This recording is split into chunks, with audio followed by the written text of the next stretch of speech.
Let's do this. So I'm gonna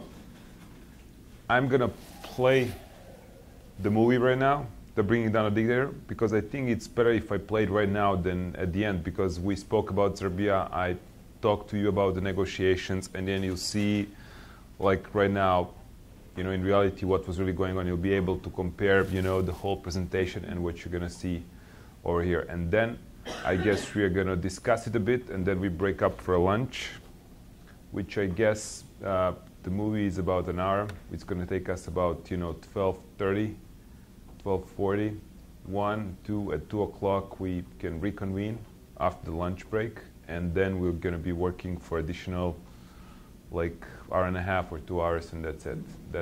That's basically my program for today. I have 2 other clips to show you, but I'm just going to leave that for tomorrow, because we're going to be speaking more about some of the examples about India and about civil rights movement. So let's get into it, and maybe South Africa as well. We'll see.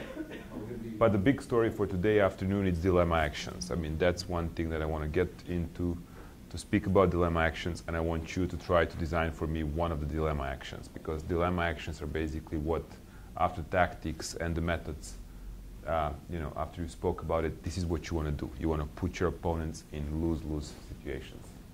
And designing those actions, it's actually masterminding the whole nonviolent concept, not organizing the rallies or marches. Marches and rallies could organize anybody at the good time, you know, within the good momentum. No offense to anyone if anybody tried, but that's not a big deal. Okay, is that agreed? Okay, cool.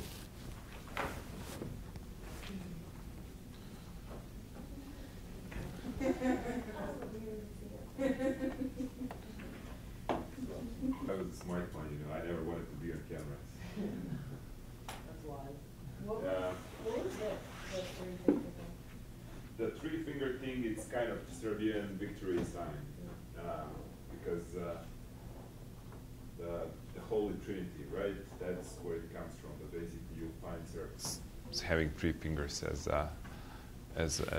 our national symbol, and then once, you know, the people kind of go into church and pray, you know, they usually do, Catholics do, I believe, like this with left hand, and Serbs do with 3 like this. So that's it. Any other questions, guys? How was the presidency, the new presidency?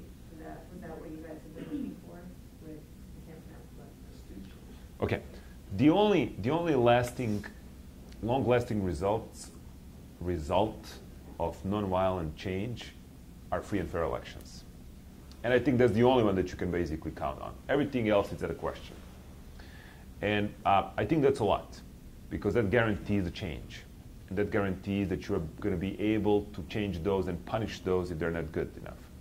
We have had about 12 years of consecutive democratic governments. And now we have a new government in place. Basically, you know, our prime minister is a guy who has been Milosevic's very close, you know, youth member and associate. And the former radicals, today they're called like Progressive Party of Serbia. They're basically the main coalition, together with this guy from G17. And I have to tell you, this government so far is doing a good job for the 6 months. I mean, they're pro-European. They're like negotiating with Kosovo Albanians over the settlement.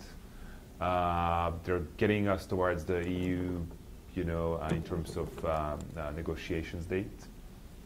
And I think that's good, because before we had a like split. We had the Democrats being pro-EU and then the others being pro-Russia and so on. And now at least the country has like national, you know, interests, and those are clearly defined. And where it comes into place, it's pretty much there. And I think by and large that's because of the free elections, because people kind of can decide, you know, whom to pick up. And that was, you know, it was huge change that we had like 6 months ago. But on the contrary to 2000, like no protests, no one suffered. It was clean and cut, you know, transition, very civilized. So I think that's what's the result.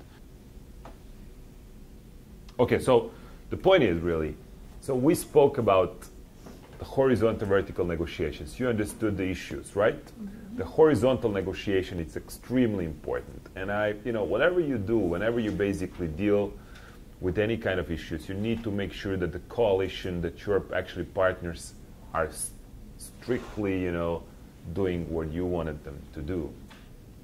And just to let you one big thing, the movements, democratic movements, they are nothing about democracy. These kind of things are not the places where democracy should be exercised. Because imagine if you just open the floor for the infiltrators, the Secret Service, to get into your organization, to start playing with internal elections and appointing people and so on and so on. So how do you, let's say we are the inner board of the people who are running our organization, how do we defend ourselves from the infiltrators? How do I know that you don't work for the police or you don't work for the government? How do I know that? Sorry? Representation of broad-based representation rather than personal representation. Yes. But what do the infiltrators first do? What's the whole aim? Challenge the mission. To discredit those that are the best, that are the leaders, right? How do you discredit them? How do I discredit you? Look, man, assassination. Backstabbing and I think that we should not talk openly in front of her, because I saw her meeting some people, downtown, which I think are government. Yeah. So, and guess what? That's you're gone. The first time I do that, you're gone. Yeah. And in these kind of things, like, we'll never ever put our trust, and speak openly in front of you. So we eliminated you. So what do we do adopt as a rule? Those who accuse someone of being infiltrator are actually infiltrators. So whoever says anything about it is actually working against us and is working for the police. Did you have that happen in Northport? Yes, the guy who spoke. With long hair? No. The guy who spoke about Newton, Ivan. Yeah, that's right. Huh.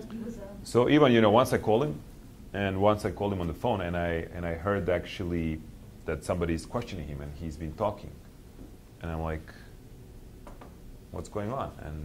And he has been talking and talking and talking, and then he showed up like a couple hours afterwards. I'm like, where have you been? And she's like, oh, guess what? I was just in the street, and the police asked me for ID, and my ID was rolled, so they, wanted me to actually go in the police and just pick the new one. I'm like, come on, you're bullshitting. And he's like, no, I'm bullshitting. And then he just said like, okay, I need to go home. I'm not going to be coming, for the next couple of months. I have to study. And we adopted the new rule. So we said like, look, if anybody feels pressured, if you feel you can resist it, if you feel that you cannot deal with it, if they push you, so what does it mean they push you? Like, they push you. They basically, they intimidate you. Like I know that I remember I was getting out from my apartment, and Belgrade in the wintertime could be like this place, like New York, these days, like very, very cold. And I knew that I always went through the back doors of my building deliberately. And I was getting out, and I saw the guy who has been standing there for a few hours waiting for me, and he's been freezing to death. And I knew that they've been following me, and they deliberately let me know just because they wanted to intimidate me. And then, you just live like that every day. The next day, I'm crossing the street, and I'm crossing the street in front of the glass building, and I see the guy behind me going and speaking in his jacket. And, they tend to do that. And some people get crushed. Some people can stand it, and, that's how they do it. So the point is, like, if you can stand it, you just say, I have to go and study. And then we know definitely that you have been contacted, pushed, and we deliberately don't speak in front of you about any of the inner issues. We let you basically go. And they have no use of you, and they're going to stop bothering you. That's the whole point. So there are the sets of the rules that we have established throughout the time on how to defend ourselves from those things. Like one of the things would be, like, what's really so secret that we need to keep it, the most secret issue? The money, right? The money, the receipts, like who are actually donors? Because if they would find this poor guy from sandwich shop, they would put his business, they would put him out of the business, they would just destroy him. So that was really secret. But everything else should be open. Everything else, there is no reason. Why? Because security is always around you. And if you leave them for too long without them having an idea what you do, they become nervous. Once they're nervous, they might actually arrest you, beat you. If you leave them, if you give them enough for them to conclude what you're about to do, they feel like, okay, we are in control, and let it go. What about future plans? I'm sorry. Rallies and stuff. I mean, you don't want them to know. You want the element of surprise. Look, I mean, there is the saying, that some people, like Burmese movement, they've organized so secretive meetings that no one actually showed up because no one really knew about it. That's not the point, right? What you want to keep secret, you want to keep your logistics, as a secret about the rally. But you want a rally to be publicly, known and announced. And therefore, there is no reason to hide it, from these guys who are listening to you. So in the office, we would speak about the rally, but we just spoke out of the office about who's going to provide, drums, who's going to provide these kind of things. That has been separate. Or it was like, look, that's your deal. We don't want to know how that's going to happen. And we often operated like, my deal was to build the network. I was building the networks around Serbia. And, so I dealt with it. And no one knew who are the people I'm meeting, who are the trainers. No one ever knew who those people. It was me who dealt with it separately from everybody. So the point is that the organization is structured horizontally. Now, that's a big deal. Leaderless organization, that's a big deal to organize it and to run it. Because what does that mean? That means that you need to come up with an idea. You need to structure which way you're going to go. You need to envision what are going to be your future tactics and activities. And you need to have ability to persuade the larger group of the people that your ideas actually have been their ideas. And in meetings like this, for example, I would come from some meeting where 6 of us would agree on everything that you're going to do. And now I sit with you guys, and you are my, let's say, action team. And I just need to moderate discussion so that you come up with the ideas, and then you just carry it on further down the road. And that actually says a lot about the strength of the organization, right? Because then you defend your ideas much better than actually mine. If I told you something what you should do, I may be right, but if you came up with something, then it's yours. Then you do it the way that you believed. But we'll be talking about it. And that's pretty much important about this movie.